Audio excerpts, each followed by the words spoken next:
So it's no secret that I love Apple Watches. I've used so many of them over the years and have notoriously gravitated towards the Ultra series for a while now. I loved it for its impressive battery life and iconic rugged design, but I finally got my hands on something that just might take the prime real estate on my wrist for the next 12 months, and it's the titanium gold Apple Watch Series 11. I've used based Apple Watches before, but nothing ever like this, man. It's freaking crazy how nice this has been. I'll also touch on a lot of things that all Series 11 watches will have, regardless of the finish, since I've also been using the aluminum model for about a month as well. Let's start with the star of the show and talk about my experience with the design of this watch. It's made of luxurious, shimmering gold titanium that looks even better in person than it does online. One of the biggest things I was afraid of when choosing gold was that it was gonna look tacky and have like that cheap yellow tone look to it. But no, like when I got the watch in person, Apple gave it a very mature,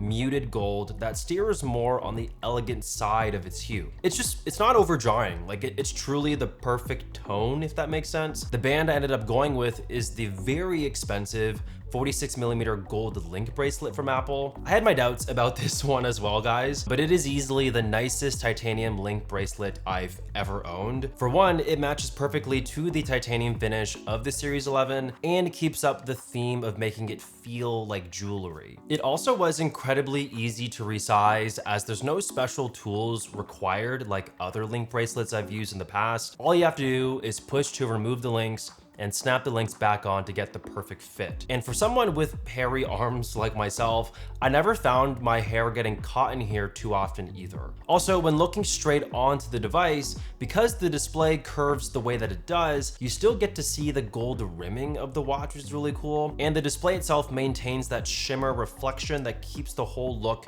of the watch having that reflective, jewelry-like feel top to bottom. It's also the thinnest Apple Watch ever made to this date, which Apple also said last year, which is kind of crazy. So both the titanium and the regular model are super thin this time, making it super comfortable to wear on the wrist 24/7. You almost forget it's even there at times, and it makes it much more manageable to go with a larger 46mm case like I did without making it feel too big. For comparison, the Apple Watch Ultra is made of titanium as well and is 49mm if I'm not mistaken, but it's more of a matte finish and significantly thicker, whereas Apple made the titanium on the Series 11 really taken up a notch to get that high-end, elegant look and just much slimmer. Both watches have practical reasons for looking the way that they do, but there is no denying, for me at least, that side by side, cosmetically, I think the Series 11 has a leg up over the Ultra 3. The only downside to a watch like this is that this kind of finish is much more prone to fingerprints, but a simple wipe with a cloth or soft side of your shirt will make it look brand new again, to be honest. And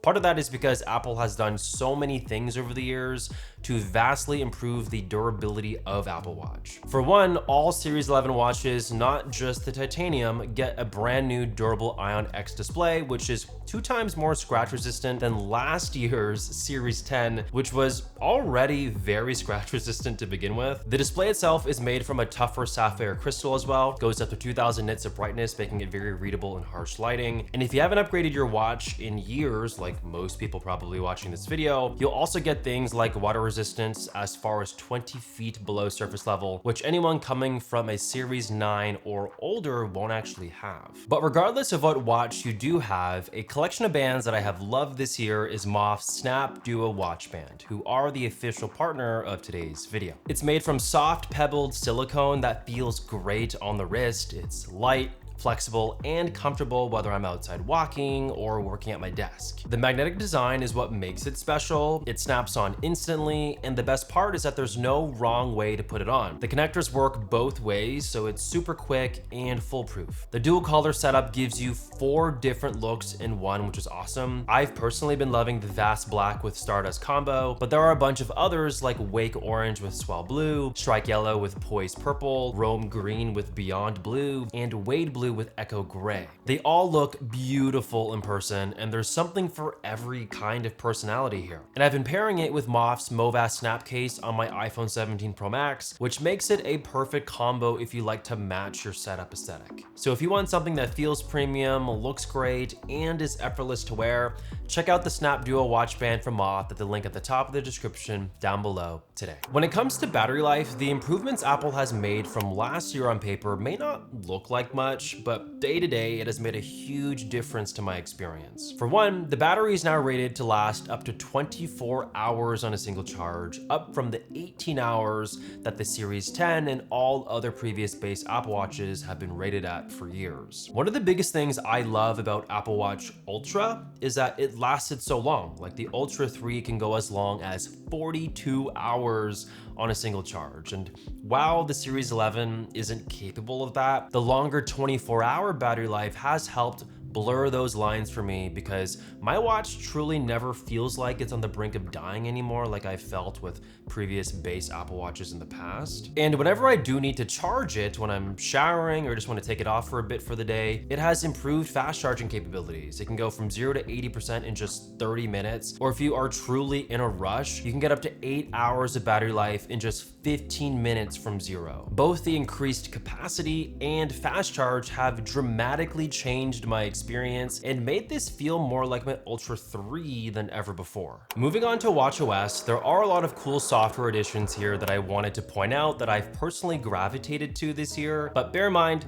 everything I'm discussing here is possible also on the regular aluminum Series 11 too. So one of my personal favorites being Sleep Score, actually. It's been my favorite implementation of it by far from any company. It measures duration, bedtime consistency, and how often you wake up at night, and then it gives you an objective score. The key is it doesn't actually tell you how you should be feeling, which other competing companies' sleep score metrics are really guilty for trying to communicate how you should feel, and it kind of ruins the feature since myself and many other people, we find that we might feel opposite to what the AI sleep score is saying that I should feel on a competing phone like Samsung, Google, and so forth. The Series 11 can also now detect hypertension, which is signs of high blood pressure within the body thanks to AI algorithms and sensors that can measure all this stuff. Then there's all the other things that this thing can do in the background that actually might be new to you depending on what watch you are upgrading from, especially if you have a really old Apple Watch, such as sleep apnea detection, overnight vitals, cycle tracking, and ovulation estimates. It's pretty extensive how capable this watch has cumulatively become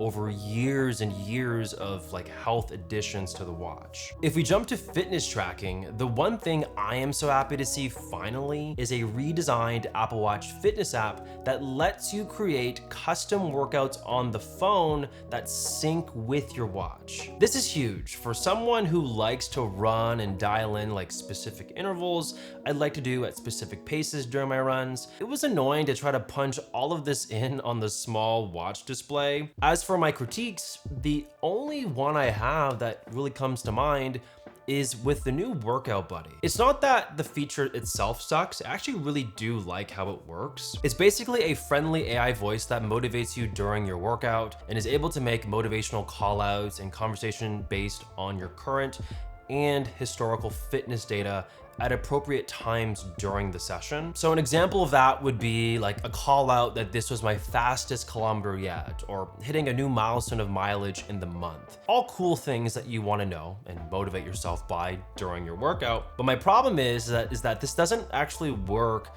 unless you are connected to your iPhone. Like you need your iPhone in the vicinity of your watch at all times. And that is such a buzzkill. I'm sorry, like I'm someone that never has their phone on them when I am working out. It's honestly why I buy cellular Apple Watches and why many other people do actually. It makes me more present during my workouts to just have my Apple Watch and not my phone on me, which has a whole other world of distracting capabilities. So as cool as Workout Buddy is, I'm never gonna use it again.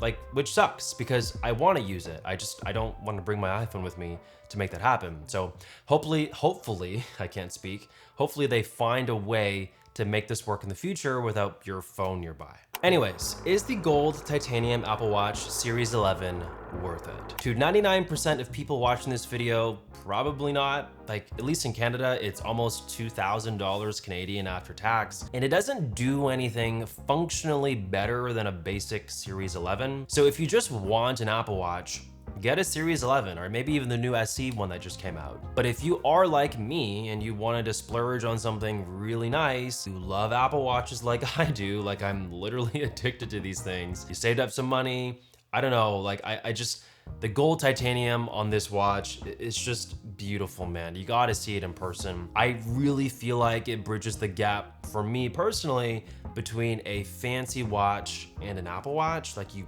kind of get both here in one device. So a better question to ask, I think, is if you do have the money to buy this, would you be satisfied with your purchase? And I think you would. Like, this thing is beautiful. I've said this a million times in this video, so go get it if this is something that you've been eyeing for a while. The design of it is bar none. But anyways, thank you guys so much for watching. Make sure to drop a like, subscribe if you're brand new to my channel. We are on our way to 80,000 subscribers, and I'll talk to all of you guys in the next one. Peace.